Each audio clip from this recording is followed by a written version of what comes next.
안녕하십니까. 성령TV의 송영욱입니다. 여러분, 금융상품에도 세일 기간이 있다는 거 알고 있으십니까?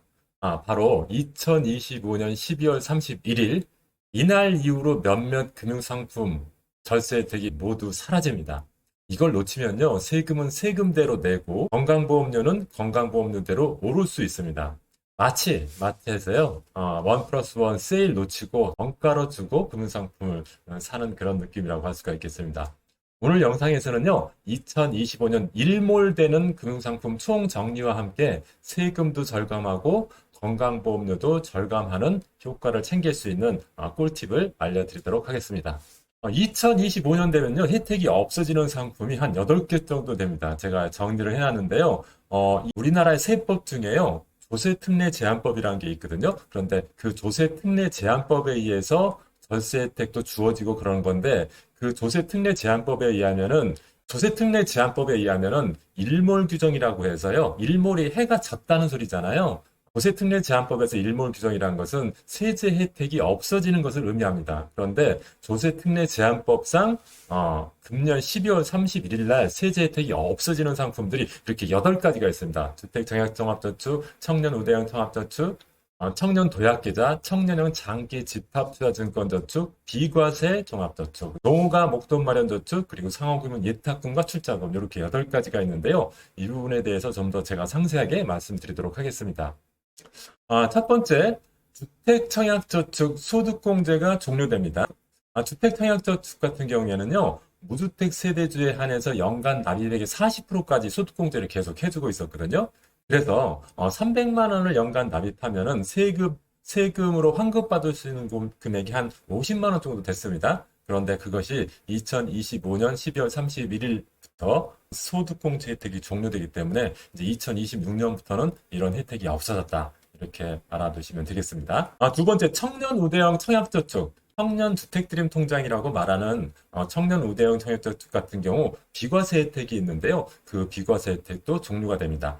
비과세 혜택은 어느 정도 수준이었냐면 이자 소득의 500만 원까지 비과세를 해줬는데요. 만약 이자 소득이 500만 원이 비과세 되면 한 77만 원 정도 세금을 절약하는 효과가 있습니다. 그런데 이것도 2025년 12월 31일 기준으로 비과세 혜택이 종료됩니다. 세 번째는 청년 도약계좌 신규 가입이 종료가 됩니다. 청년 도약계좌는 비과세 혜택과 정부에서 기여금을 주는 혜택이 있죠. 만약에 이자 소득이 500만 원이라고 가정을 하면은 77만 원 정도 세금을 절약하는 효과가 있고요.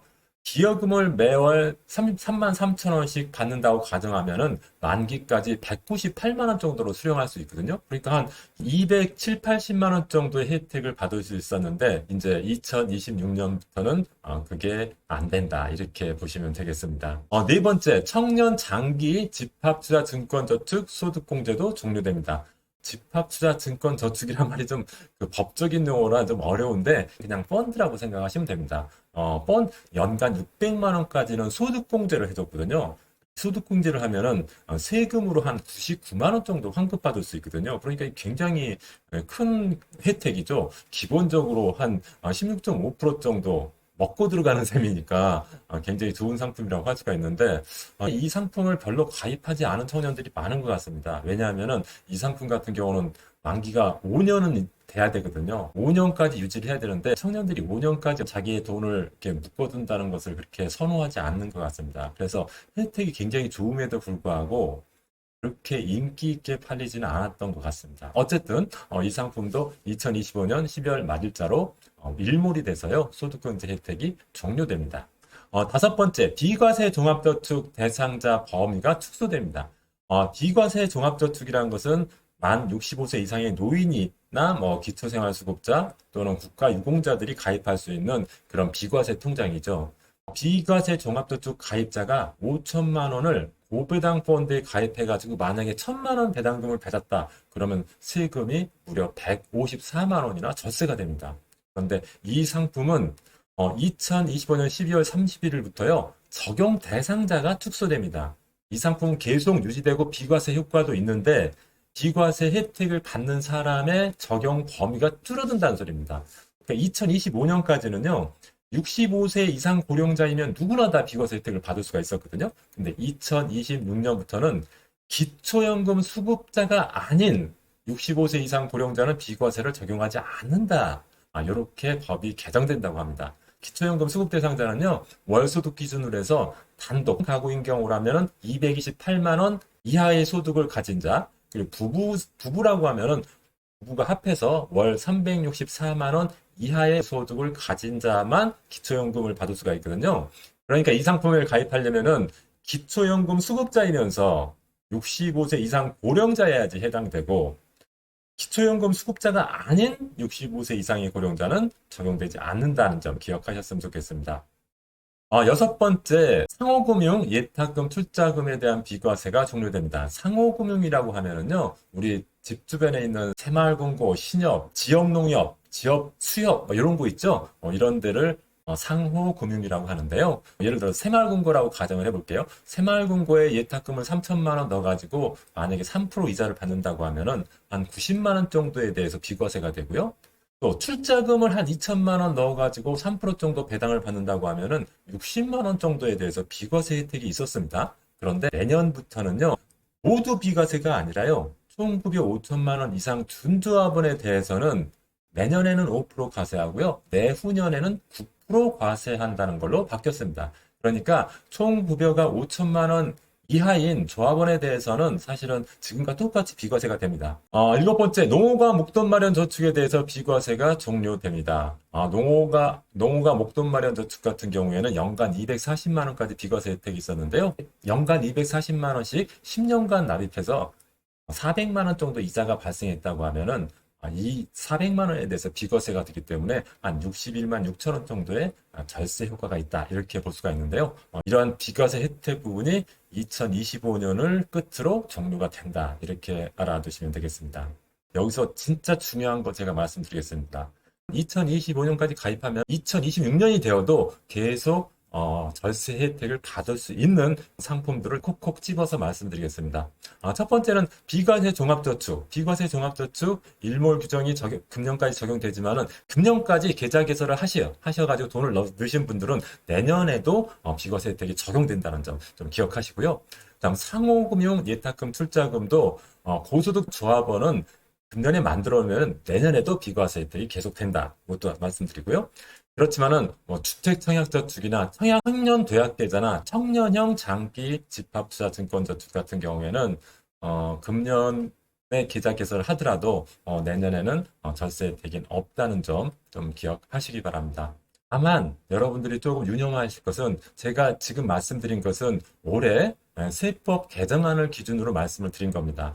개정안이기 때문에 아직 확정된 것은 아니거든요. 그래서 금년 12월 말일 국회에서 세법 개정안이 어떻게 통과되느냐에 따라서 조금씩 달라질 수도 있습니다. 여기서 개정안대로 세법이 통과될 수도 있고요. 약간 수정해서 세법이 통과될 수도 있거든요. 그때 세법이 확실하게 확정이 되면은 제가 다시 한번 영상으로 그 부분을 말씀드리도록 하겠습니다. 절세 상품으로 건강보험료도 절감할 수가 있거든요. 제가 예를 하나 들어볼게요.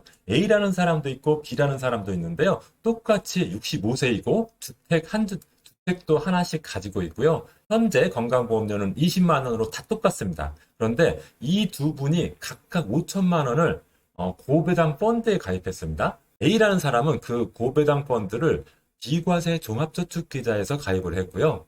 그다음에 B라는 사람은 고배당 펀드를 일반 계좌에서 가입했습니다. 그렇게 해서 똑같은 고배당 펀드에 가입했는데 1년이 지났더니 1,000만 원의 배당 소득이 발생했습니다.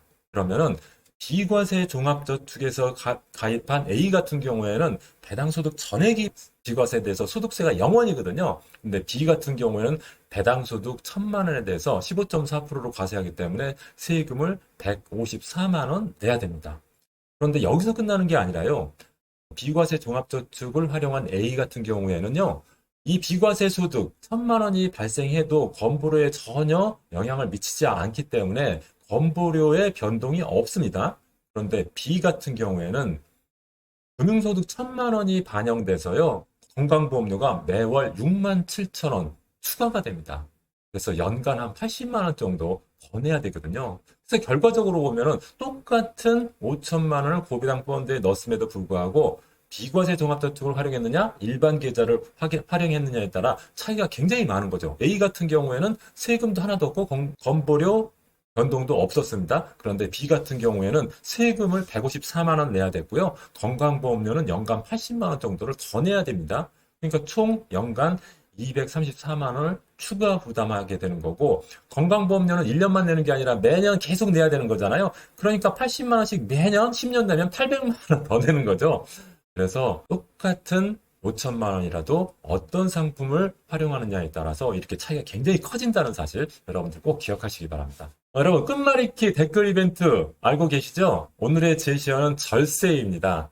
댓글로 끝말잇기를 이어가신 분 한 분을 제가 선정해서 저자 사인 있는 돈 걱정 없는 노후 은퇴 세팅법을 선물하고 있습니다. 매달 말일날 선정해서 보내드릴 거니까요. 끝말잇기와 함께 재치 있고 센스 있는 설명 글을 달아주시면은 선정될 확률이 높아지니까요. 여러분 댓글 이벤트 많은 참여 부탁드립니다. 절세 혜택의 마지막 시즌이라고 생각이 됩니다. 세금 절감은 기본이고요. 건보료 절감까지 이어지는 상품들 제가 말씀을 드렸는데요. 내년에 가면은 이 혜택도 줄어들고 조건은 까다로워지고 대안은 한정적이 됩니다. 여러분 백화점 마지막 세일은 놓쳐도요. 절세 세일은 절대 놓치면 안 됩니다. 그래서 제가 오늘 말씀드린 상품 중에서 올해 가입할 수 있는 상품 미리 좀 가입해 놓으시고요. 그 혜택이 내년도 계속 이어질 수 있도록 하시는 게 좋다고 생각이 됩니다. 오늘 영상이 도움이 되셨다면 구독, 좋아요 꼭 눌러주시고요. 더 깊은 절세 전략과 은퇴 자산 세팅법 다음 영상에서도 이어나가도록 하겠습니다. 고맙습니다.